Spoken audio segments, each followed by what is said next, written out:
Name of the movie, Boiler Room.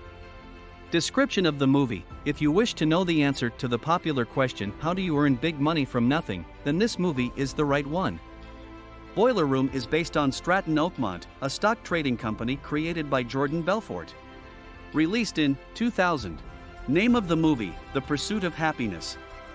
Description of the movie, The Pursuit of Happiness is a real story based on the life of a homeless salesman, Chris Gardner, and his son. Chris is offered an unpaid internship as a stockbroker, but his ambitions are bigger than that. Released in 2006.